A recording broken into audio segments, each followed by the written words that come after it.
আসসালামু আলাইকুম দর্শক, আন্তর্জাতিক বাংলা সংবাদের এই বিশেষ পর্বে আপনাদের স্বাগত। বিশ্ব রাজনীতির মঞ্চে একের পর এক নাটকীয় মোড়, উত্তেজনা, হুমকি আর অনিশ্চয়তার ঘেরা আজকের প্রধান প্রধান শিরোনামগুলো দিয়ে শুরু করছি। প্রথমেই এক বিস্ফোরণ সতর্কবার্তা। ডোনাল্ড ট্রাম্প জানিয়েছেন ইরানের জন্য এটাই নাকি শেষ সুযোগ। তার ভাষায়, চুক্তি না হলে সামনে অপেক্ষা করছে ধ্বংসাত্মক পরিণতি। অন্যদিকে মধ্যপ্রাচ্যের নতুন সমীকরণ, আরব আমিরাতে উঠেছে প্রশ্ন, মার্কিন সামরিক ঘাঁটি কি এখন বোঝা হয়ে দাঁড়িয়েছে? জোরালো হচ্ছে সেগুলো বন্ধ করার দাবি। একই সঙ্গে ট্রাম্পের আরেক দাবি, চলমান উত্তেজনায় তিনি নাকি অনেকটাই এগিয়ে, তার মতে পরিস্থিতি পুরোপুরি নিয়ন্ত্রণে। এদিকে যুদ্ধক্ষেত্রে আসছে উদ্বেগজনক খবর, ইসরায়েলি বাহিনীতে বাড়ছে হতাহতের সংখ্যা, অন্তত 16 সেনা নিহত, শত শত আহত। চাপের মুখে পড়ছেন প্রধানমন্ত্রী বেঞ্জামিন নেতানিয়াহু। আর সর্বশেষ, ইরানের অভ্যন্তরীণ রাজনৈতিক মহল থেকে অভিযোগ, আলোচনার নামে চাপ সৃষ্টি করে আত্মসমর্পণ আদায় করতে চাইছে যুক্তরাষ্ট্র। দর্শক, এতক্ষণ শুনছিলেন শিরোনাম। এখন চলুন প্রবেশ করি ঘটনাগুলোর গভীরে, যেখানে প্রতিটি খবরের পেছনে লুকিয়ে আছে বড় কোনো কৌশল কিংবা আসন্ন ঝড়ের পূর্বাভাস।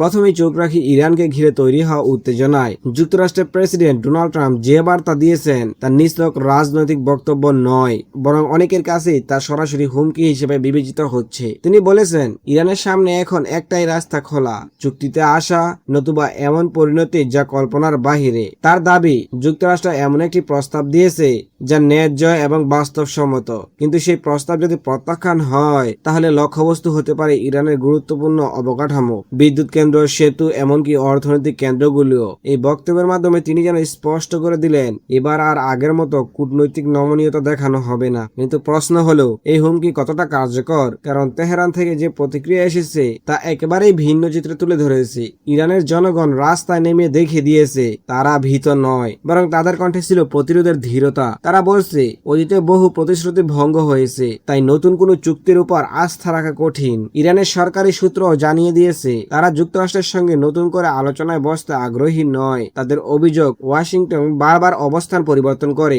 অযৌক্তিক দাবি তোলে এবং একই সঙ্গে অর্থনৈতিক অবরোধ বজায় রাখে। তাদের মতে এই অবরোধ নিজে এক ধরনের যুদ্ধ, যা আলোচনার পরিবেশকে নষ্ট করছে। এই পরিস্থিতিতে একটি প্রশ্ন উঠেছে, তাহলে কি কূটনৈতিক পথ পুরোপুরি বন্ধ হয়ে যাচ্ছে, নাকি এটি বড় কোনো কৌশলের অংশ যেখানে চাপ সৃষ্টি করে শেষ মুহূর্তে সমঝোতা আদায়ের চেষ্টা চলছে? এদিকে মধ্যপ্রাচ্যের আরেকটি গুরুত্বপূর্ণ দেশ ইউনাইটেড আরব আমিরাত, সেখানে শুরু হয়েছে নতুন এক বিতর্ক। দীর্ঘদিন ধরে যুক্তরাষ্ট্রের ঘনিষ্ঠ মিত্র হিসেবে পরিচিত এই দেশটি এখন ভাবছে ভিন্নভাবে। মার্কিন সামরিক ঘাঁটিগুলো, যা একই সময় নিরাপত্তার প্রতীক ছিল, এখন অনেকের চোখে ঝুঁকির কারণ হয়ে উঠেছে। বিশ্লেষকরা বলছে, বর্তমান উত্তেজনার প্রেক্ষাপটে এইসব ঘাঁটি সরাসরি লক্ষ্যবস্তু হিসেবে পরিণত হতে পারে। অর্থাৎ ইরান যুক্তরাষ্ট্রের সংঘাত তীব্র হলে প্রথম আঘাত আসতে পারে এই অঞ্চলগুলোতেই। ফলে আমিরাতের ভেতরে বাড়ছে প্রশ্ন, কেন অন্য দেশের সংঘাতের বোঝা নিজের কাঁধে তুলে নেওয়া হবে? দেশটির একাধিক কৌশলবিদ মনে করেছেন, এখন সময় এসেছে আত্মনির্ভরতার। প্রযুক্তি, প্রতিরক্ষা ব্যবস্থা এবং সামরিক সক্ষমতায় আমিরাত আগের তুলনায় অনেক এগিয়েছে। তারা চাইলে নিজেরাই নিজেদের নিরাপত্তা নিশ্চিত করতে পারে। ফলে বিদেশি সেনা উপস্থিতির প্রয়োজনীয়তা নিয়েই তৈরি হয়েছে নতুন বিতর্ক।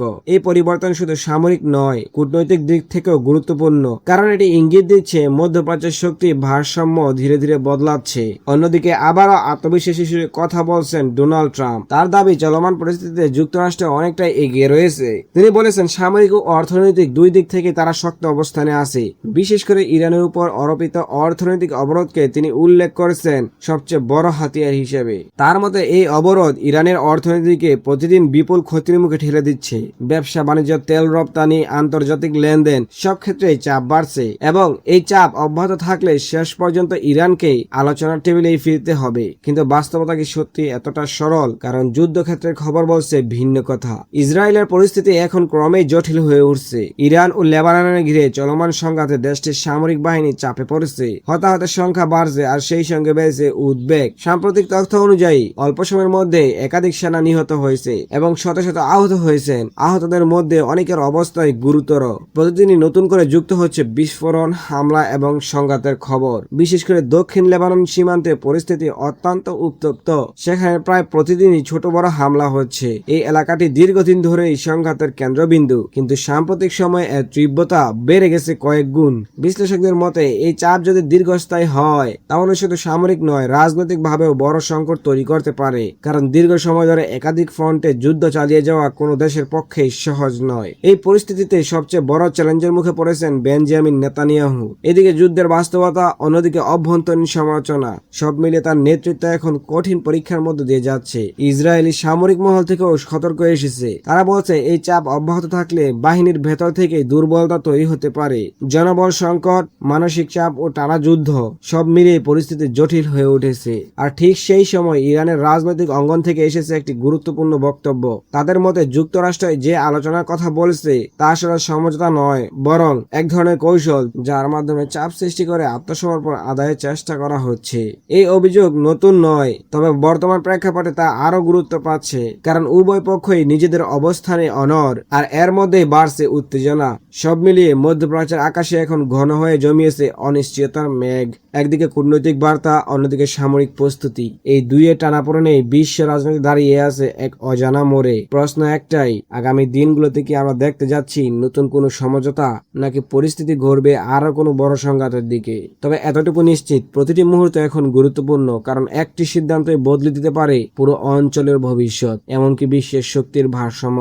দর্শক, এই ছিল আজকের বিস্তারিত আন্তর্জাতিক সংবাদ, যেখানে প্রতিটি খবরই এক একটি বড় গল্পের অংশ। আবারও ফিরে আসবো নতুন কোনো আপডেট নিয়ে। ততক্ষণ পর্যন্ত ভালো থাকুন, সচেতন থাকুন। আল্লাহ হাফেজ।